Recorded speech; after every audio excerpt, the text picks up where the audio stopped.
time to talk about the best zombie flick you'll ever see, Return of the Living Dead. Came out in 1985 and was written and directed by Daniel Bannon, who wrote Alien and Dead and Buried and Light Force. And Toby Hooper was supposed to direct this, but he backed out.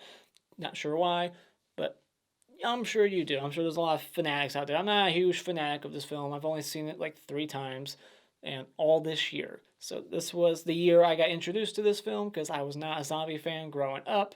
Stayed away from them. I've always been a slasher guy, hence why I'm wearing this shirt. I was gonna wear a Return of the Living Dead shirt, but it hasn't come in the mail yet, so that's on the way. But maybe I'll wear it for my part 2 review. But yeah, I never grew up loving zombie flicks. The only ones I ever saw were like the Dawn of the Dead remake and Shaun of the Dead, and I just never watched anything else. And I'm hitting myself for not watching this one sooner because this is a fantastic zombie flick. I wish I saw this at a younger age. I would have watched this a ton because it's just fantastic. There's like nothing bad to say about this movie. Just hardly anything. Like there's minor goofs in the film, but that's okay. You know, there's a scene where you clearly see a cameraman in the passenger seat, but that's fine. You know, this is a lower budget film. Not that low of a budget. I think it has a few $1,000,000 behind it. So yeah, going into the negatives, the only thing really is some of the effects don't age that well. Like the cadaver, like you can see that he clearly goes from a yellow painted corpse to a guy wearing a yellow outfit, like skin tight clothing. From each shot, it just keeps going back and forth. So it's like, yeah, that doesn't look that good. Some of the all the zombies don't really look all that scary. Some of them have bad makeup on. You can like see it like melting off with the rain. And you know, you got some other aged effects like miniatures. I'm not sure if that was done on purpose, if that was like supposed to be funny, like the miniature tank towards the end. That didn't look good, but that's just nitpicky shit. That's really the only negative I would have with this movie. You know, and another nitpick would be some added gore. Like there's some gore in here, little moments here and there, but for a zombie flick, this isn't really that gory. Like, this is the 80s. This is when gore was becoming popular. 1985 also was the year of Day of the Dead, right? That has a shit ton of gore. Fantastic Savini effects. This one doesn't really have a whole lot of Savini, quality effects in it. I wish there would have been a lot more brains being eaten out of skulls in here. Maybe some intestines getting ripped out of people. There's not a whole lot of on-screen gore. There's some, but not as much as I would like. That's really it. The rest is positives. I love this cast. You know, the characters and the cast. You got like James Karen from Poltergeist, and then you got Clu Gulager, Nightmare on Elm Street 2, The Initiation, and 100 other movies. You got freaking Tommy Jarvis from Friday the 13th Part 6, Thom Matthews. You got Linea Quigley, a Scream Queen. She's in all kinds of flicks. I mean, it's just one person after another. I was like, oh my gosh, that person. Demon from Friday the 13th Part 5, played by Miguel Nunez Jr., something like that. He was in Leprechaun 4 also. Like, this guy was like a bum at the time too, I heard. Another thing that's just fantastic about this movie is the soundtrack, the score overall, the punk rock music that plays throughout. I'm not a punk rocker guy, I don't listen to punk, but this score is phenomenal. It is just iconic. I love the opening credits sound when the credits are rolling and you see like the close up shot of the cadaver. It's just getting closer and closer to him, and the fog's coming in. The green smoke is entering the atmosphere. It's just an amazing sound. I love the music in this movie. The music that Linnea Quigley dances to when she gets naked. It's just amazing. It just creates a fun atmosphere. It lets you know that you're not in for a serious zombie movie. This is going to be fun. And that's another great thing about this movie, is that it's fun from like frame 1 to the last frame. It lets you know what you're in for right away. The humor all lands. There's not a single joke that I thought was like cringy or just not really necessary. It all landed for me. Every single character in this movie stands out, even though they're not really well fleshed out. You don't really know them all that much, like the punks. You still like their screen time. They're not annoying.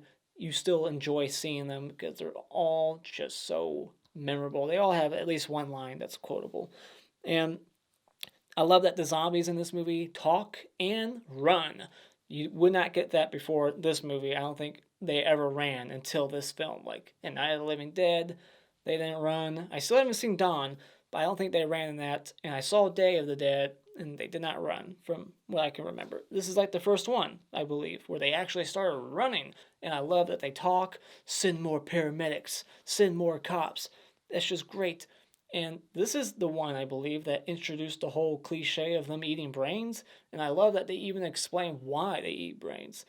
That it like stops the pain in their bodies. Like they're just constantly in agony, even after death. And eating brains is the only thing that cures it. I just love all that stuff. And I just love the iconic zombies in this movie, like the half zombie and Tar Man.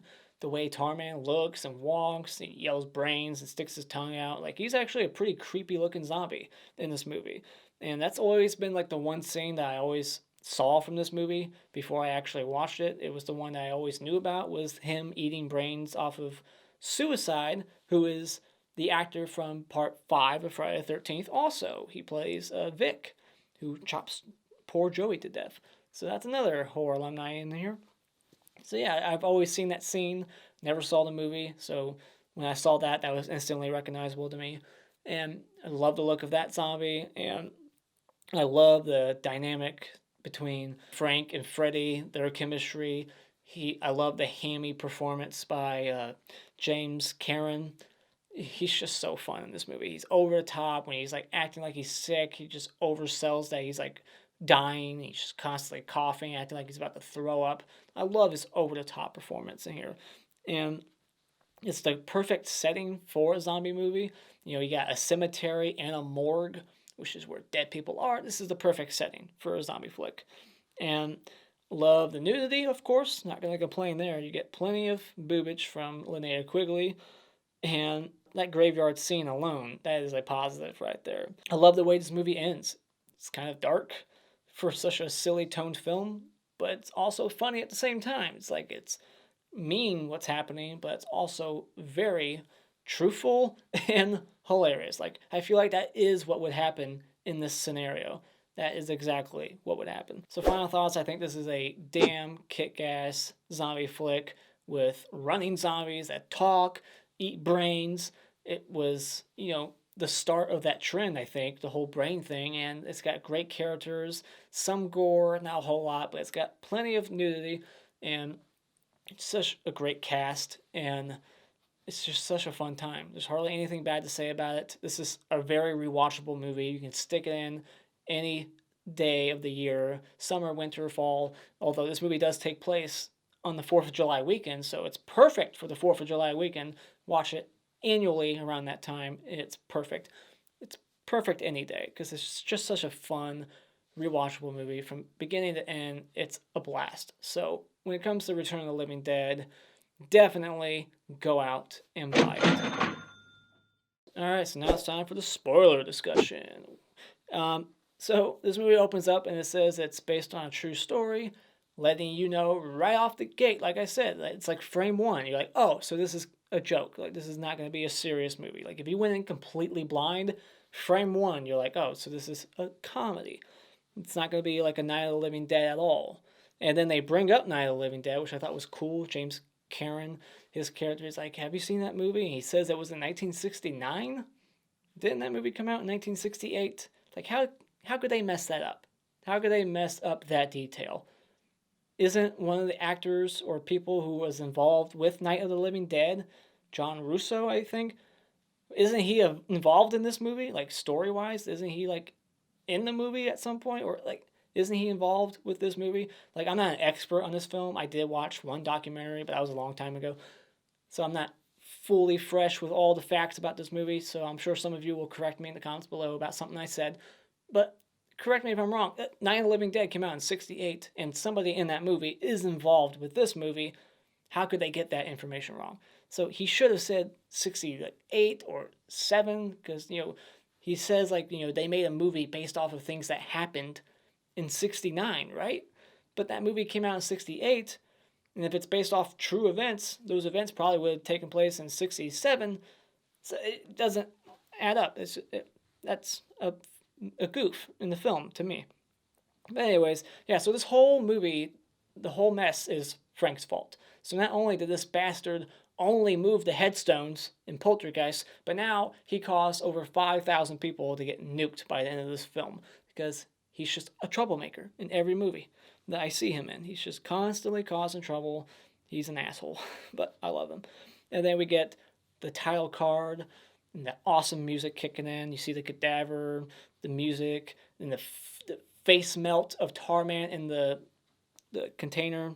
Awesome effect there. And then we get introduced to these punks, and one of them is played by a stripper, I heard. Like, went to a strip club, and they're like, you look good. And they got her in here, and she was supposed to be trash, I read. And she was going to be the one that got naked. And, I wish we could have got to see her. Nothing against Linea Quigley. She's perfect, too. But I thought that this girl, the blue hair girl, I think her name's Casey, I thought she was the hottest chick in the movie. So I would have liked to see her do that tombstone dance or whatever. So they all go hang out at the cemetery because why not? They're waiting for their friend to get off work. And why just stay at home until then? Let's go hang out at the cemetery. And I guess Suicide is the only guy who has a car in their group.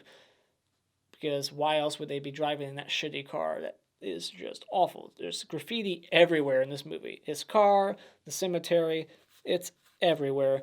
And then there's actually a really impressive long take in this movie. It's like over 5 minutes, and there's a ton of dialogue.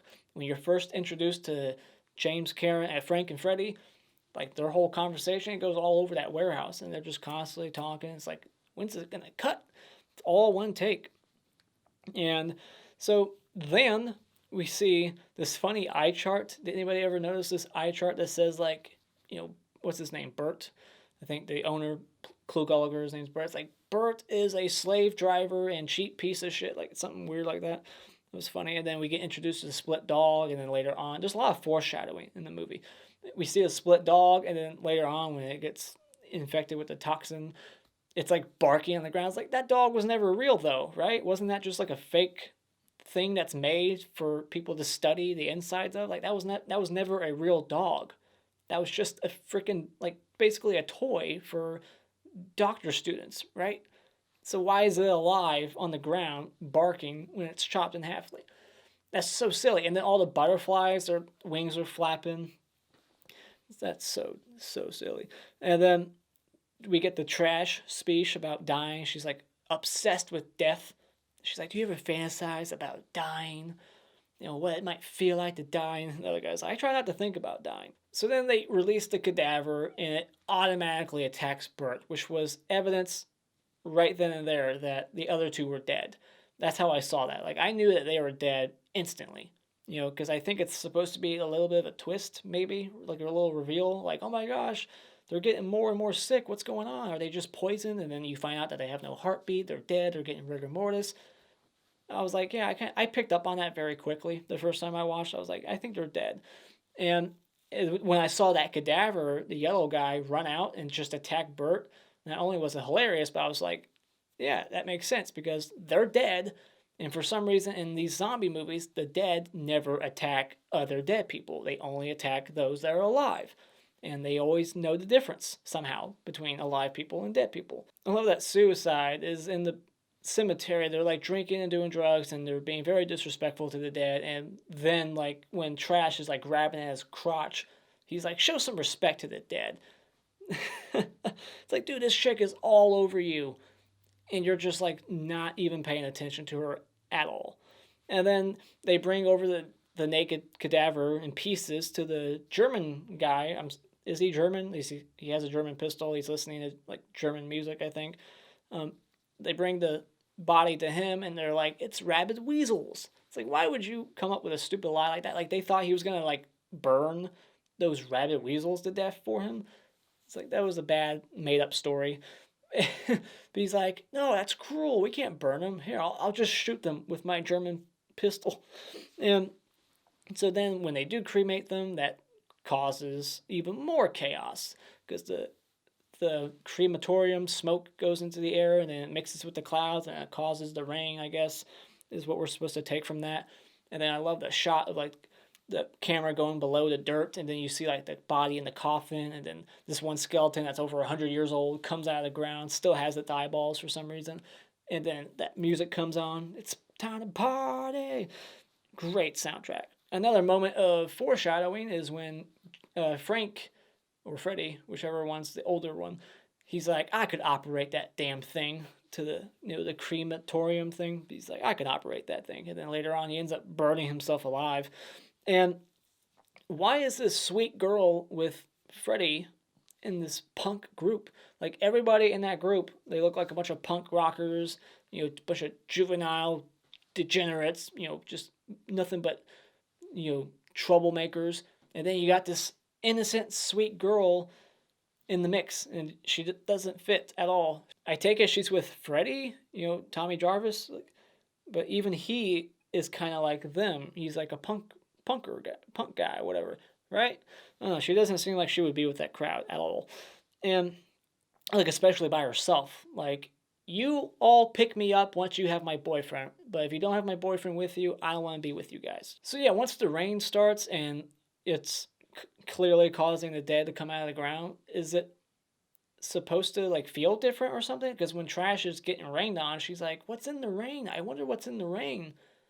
I didn't notice that the first time I watched, so it's like there's a difference in texture to the rain because she's acting like it's like burning her skin, but nobody else is complaining at all.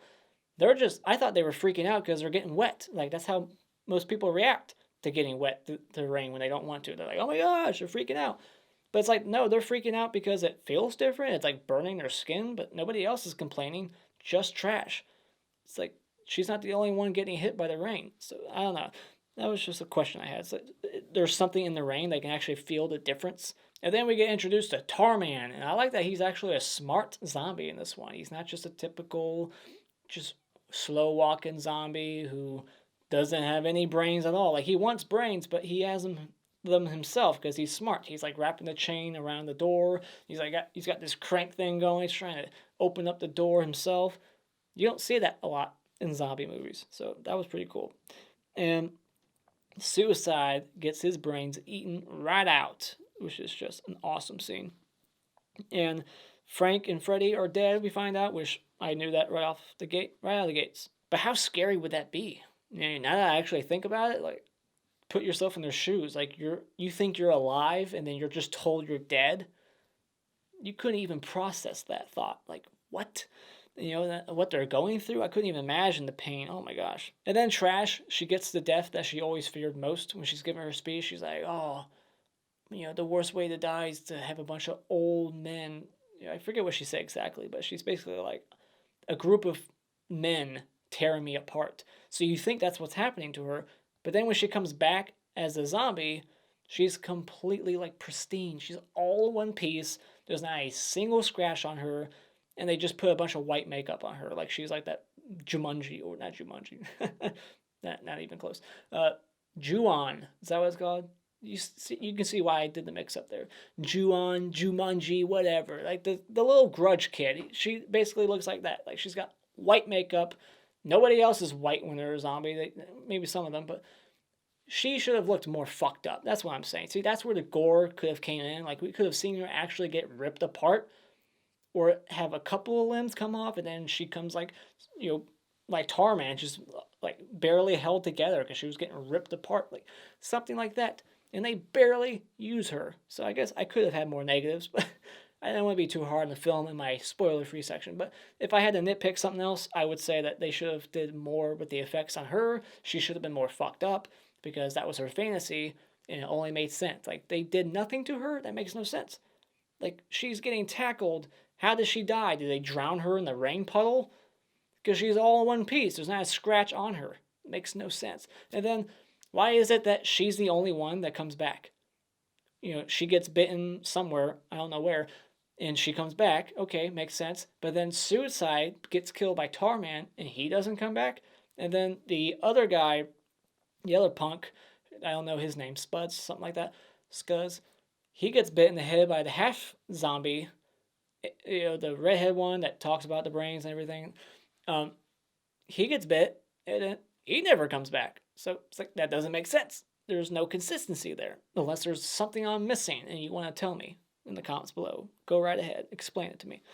And then we get this creepy looking amputee zombie, which was an actual amputee they found. That's a great scene too. It's hilarious and creepy at the same time. The way he's like stumbling, like hopping around on his stubs. So yeah, then we get the whole half zombie scene with, you know, we eat brains because it helps the pain. And I love that she's pronouncing these words that she could never pronounce with no lips. Then we get the whole like send more paramedics. And then they do the joke again with send more cops. And it doesn't land as much the second time. You could cut that joke out. It's like once is enough. You know, you don't do the same joke twice. That's a rule. That should be a rule in comedy. Unless it's just so hilarious that it works every time, but not in this case. And here's where they could have added more gore. Like I said in my nitpicks earlier, they could have added a little bit more. Maybe it was a budget thing, but I read this movie had $4 million. That seems like a lot for a one-setting location type of movie. But I guess not. I guess there's not a lot of gore here. When all these paramedics and cops get killed, you see a little bit of aftermath with one of the paramedics, but all the cops are off camera. And then the other paramedic was off camera. Like, that should have been on camera. Just a little bit. Just some. You know, when that barricade gets attacked, you could have shown a little bit more there. Like, actually show some people get eaten. The homeless guy pushing the shopping cart, he could have got ate on camera by Linea Quigley, but they cut away. So that's what I'm talking about. Like, that was why I had that negative.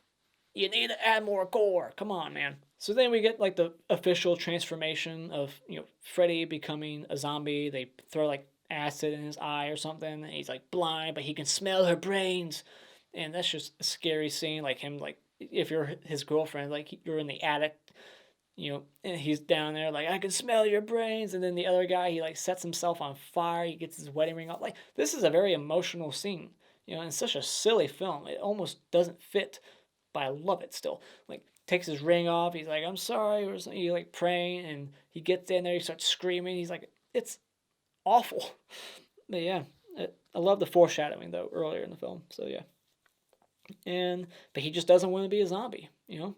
In all these zombie movies, that's always a thing where they're like, I never want to become one of those. Just shoot me, kill me.